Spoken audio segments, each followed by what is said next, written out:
অ্যাবারডিন শহর থেকে কিছুটা দূরে বাসে করে এসেছি এই দুনোত্তর ক্যাসেলটি দেখার জন্য। এটি হচ্ছে দুনোত্তর ক্যাসেল। চারপাশে সমুদ্র বেষ্টিত এই ক্যাসেলটি নির্মাণ করা হয়েছে শত্রুর আক্রমণ থেকে স্কটল্যান্ডকে রক্ষা করার জন্য।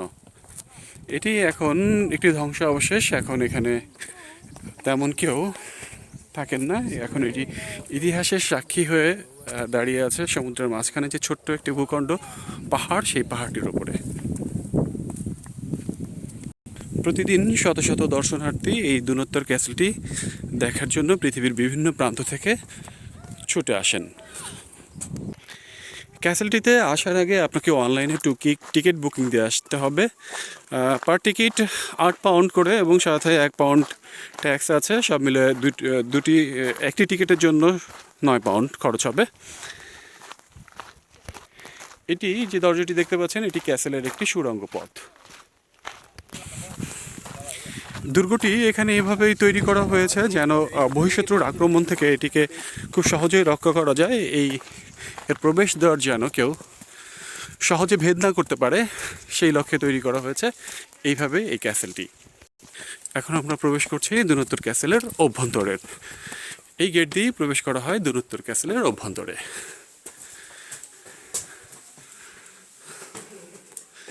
এটি এখন দর্শনার্থীদের জন্য সাজিয়ে গুছিয়ে রাখা হয়েছে।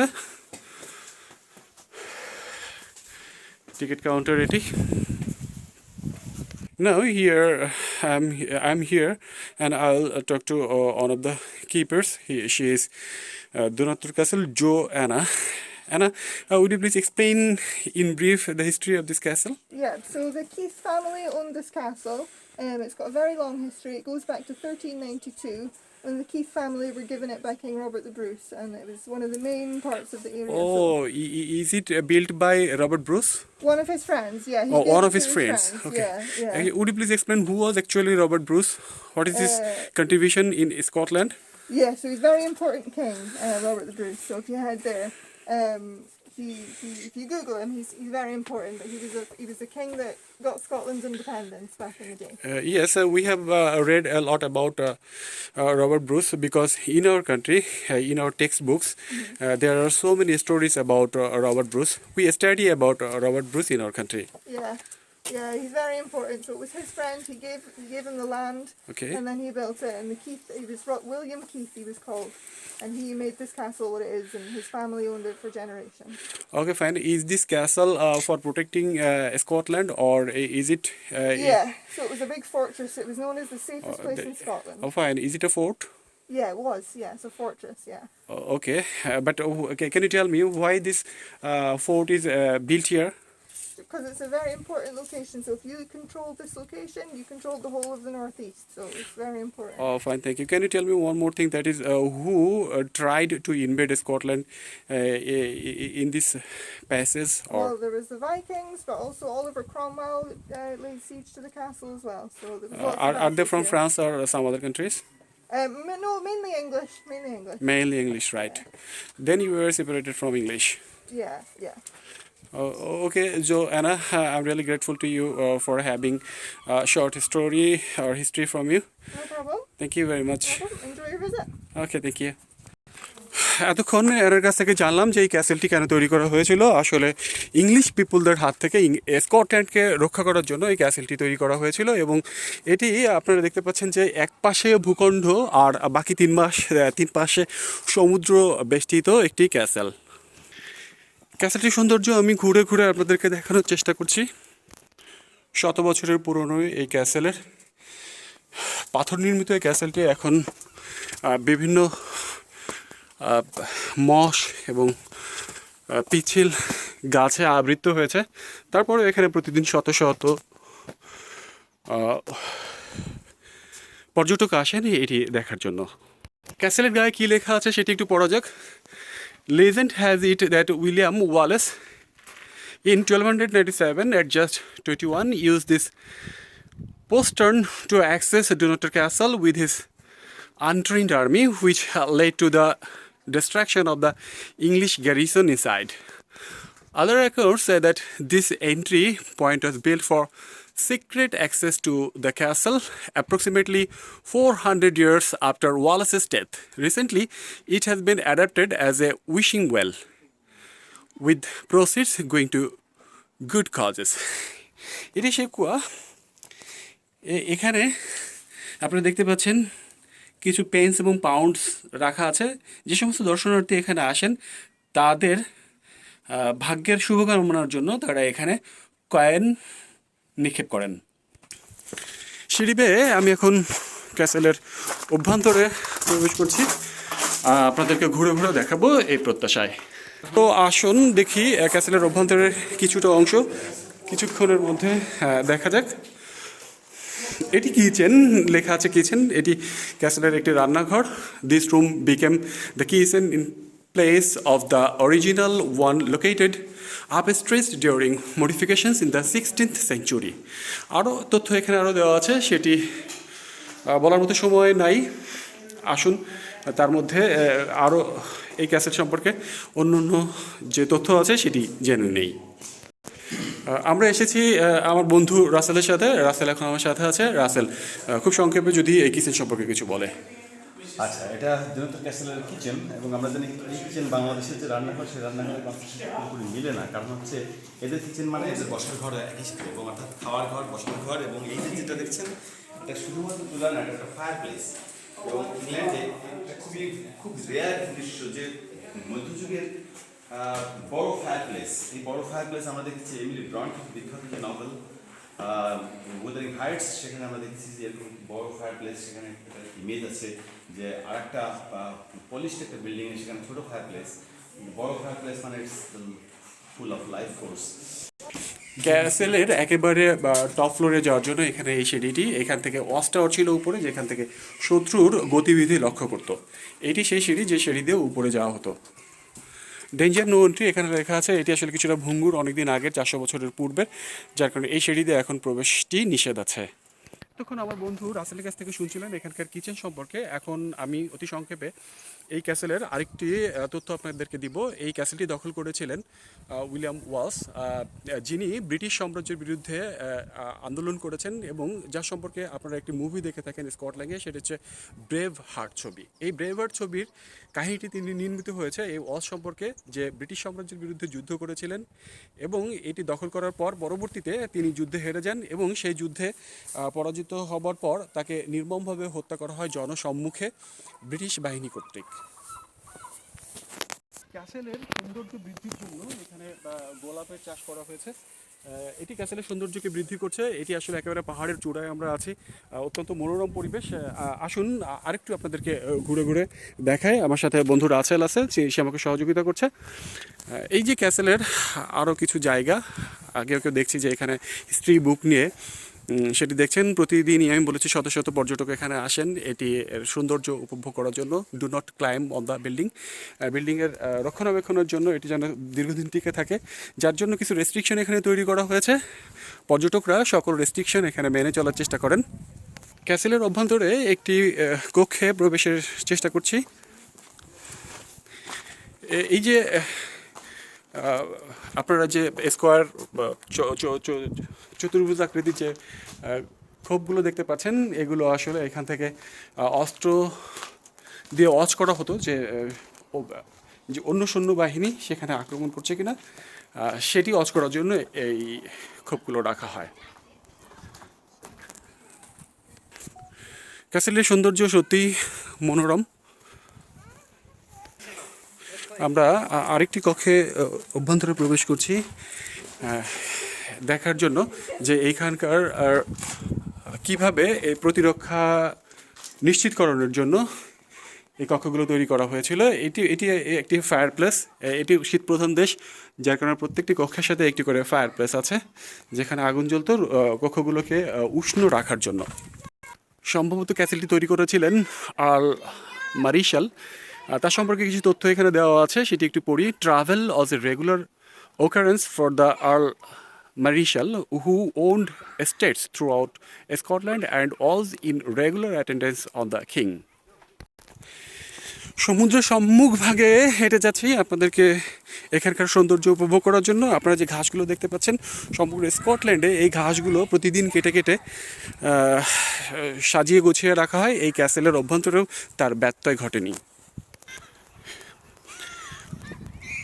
ক্যাসেলের রক্ষণাবেক্ষণের জন্য বিভিন্ন ধরনের কক্ষ এখানে তৈরি করা হয়েছে, যেটি আপনারা এখন দেখতে পাচ্ছেন। ডোনাটার castle symmetry 13th and 16th, এখানে একটি সিমেট্রি রয়েছে, সেটি আপনাদেরকে দেখানোর চেষ্টা করব। সিমেট্রিতে প্রবেশের আগে আসুন আপনাদের সাথে একটু শেয়ার করি এখানকার প্রাকৃতিক সৌন্দর্য। দূরে আপনারা দেখতে পাচ্ছেন রয়েছে সেই নর্থ সি, উত্তর সাগর। একেবারে চূড়ার উপর থেকে, এখানকার চূড়ার উপর থেকে এটা দেখব। যদিও এখানে লেখা আছে ডেঞ্জার, নো এন্ট্রি, তারপরে কিছুটা চেষ্টা করছি এখান থেকে সমুদ্রটা কিভাবে কেমন দেখা যায় সেটি উপভোগের জন্য। দেখুন একেবারে সমুদ্রের কাছে যে পাহাড়টি, সেই পাহাড়ের উপর নির্মাণ করা হয়েছে এই দুনোত্তর ক্যাসেল। এই প্রবেশ পথ দিয়ে চেষ্টা করছি আরেকটি কক্ষে প্রবেশের জন্য, যেখানে লেখা রয়েছে brewery. This 3 rooms were a storehouse, a brewery and a bakery. The circular tub is what remains of the brewing vat, and at the far end the bakery retains its projecting oven in the end wall. এখানেই আসলে মূলত রান্না করা হতো, তার একটি ছবি আমরা এখানে দেখতে পাচ্ছি। যে কক্ষটিতে আমরা এখানে এসেছি সেখানে লেখা আছে ঘাসলি hauntings. Many visitors report having seen a young woman in a green plate. দেখা যাচ্ছে এটাকে, রুমটাকে কিছুটা ভৌতিক কক্ষ হিসেবে পরিচিত ছিল। Apparently her children are picks from the 5th century who converted from her religion to Christianity. আরেকটি কক্ষে প্রবেশ করছি, এটা হচ্ছে ব্রেড ওভেন। এইটাও আসলে এখানে রুটি বানানো হতো, রুটি বানানোর জন্য যে কক্ষ সেটি হচ্ছে এটি। প্রবেশ করছি wings ভল্টে।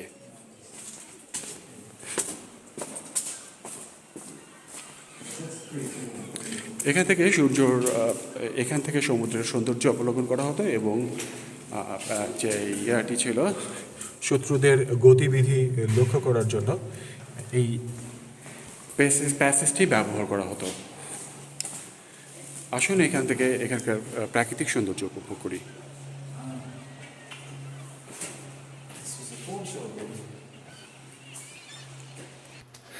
This is the Wix's vault in 1685, 167 conventors, 122 men and 45 women were imprisoned here, suffering deprivation, hardship, and torture for Christ's crown and covenant. A list of names of all the covenanters is recorded in the Castle Museum. আরও কতগুলো কক্ষ পরিদর্শন করব আমরা। এটি আর একটি kitchen ডোনাটার ক্যাসেলের। এখানে গোসলের জন্য রয়েছে ছিল একটা কুয়া, সেটি আপনারা উপভোগ করছেন। Keystone. The Keystone provided a water supply for the castle's inhabitants, which was brewed into ale in the brewer to make it safe to drink. When excavated last century, it was found to be 7.6 meter deep and holds 497 cubic meters of water. As to the treasures that were found, 4 brass pans, a small French sword, 5 cannonballs, part of Dutch pot, and a half silver teaspoons emerged from the deep waters. পানি উত্তোলনের জন্য এই কুয়া থেকেই আবিষ্কার করা হয়েছিল কিছু চায়ের চামচ এবং কিছু ক্যানন বল অর্থাৎ কামান সহ কিছু ধাতব দ্রব্য। This is cellars. Let's enter into the cellar. সম্ভবত এখানে আটক কয়েদিদেরকে রাখা হতো। এখানে দেখতে পাচ্ছি নর্থ রেঞ্জ।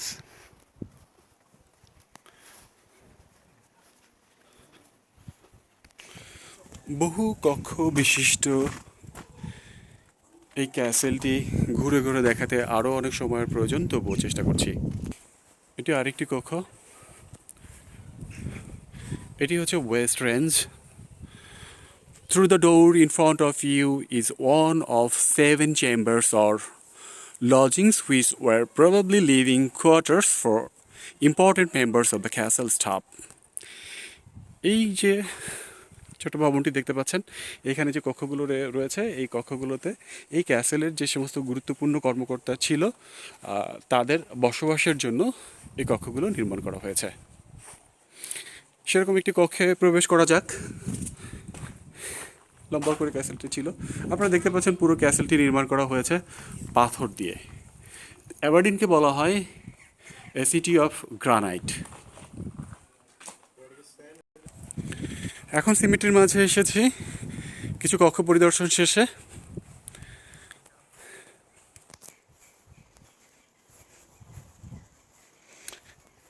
এটি একটি দুর্গ, নাম দুনত্তর ক্যাসেল।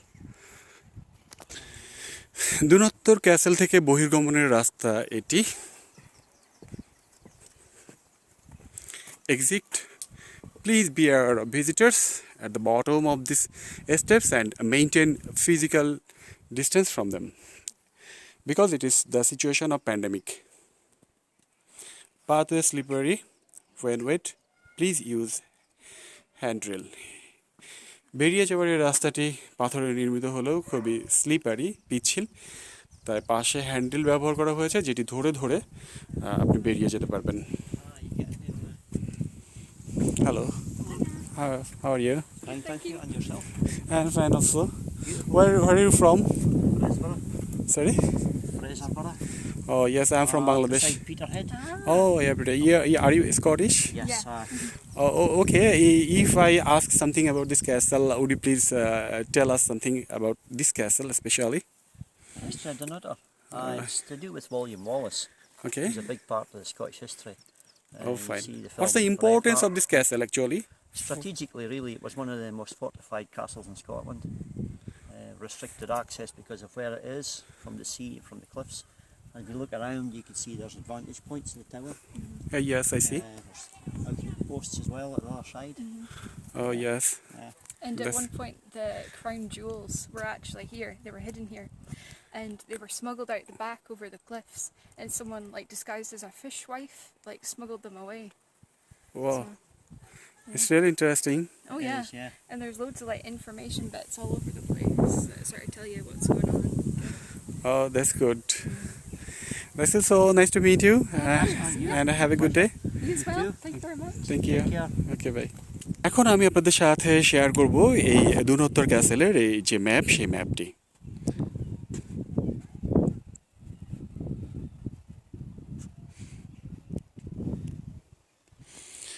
প্রথমেই আমরা দেখতে পাচ্ছি gateway, Benhams lodging, Pents Keep, store house, smithy স্টাবলস,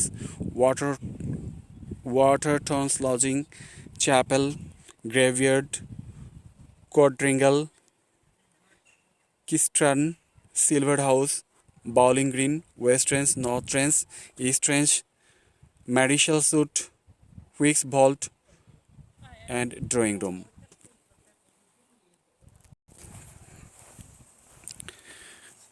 পুরো ক্যাসেলটি সত্যি এক নান্দনিক সৌন্দর্যের রূপ ধারণ করেছে। এটি হচ্ছে ওয়াটার টনস লজিং। সিঁড়ি দিয়ে একেবারে চূড়ায় ওঠা যায়, কিন্তু সেটি বন্ধ রাখা হয়েছে, সম্ভবত এটি নিরাপদ নয়। অনেক পুরনো বিল্ডিং হয়, এটি হয়তো ভেঙে পড়ার সম্ভাবনা আছে, যার কারণে কিছু সতর্কতামূলক পদক্ষেপ এখানে গ্রহণ করা হয়েছে।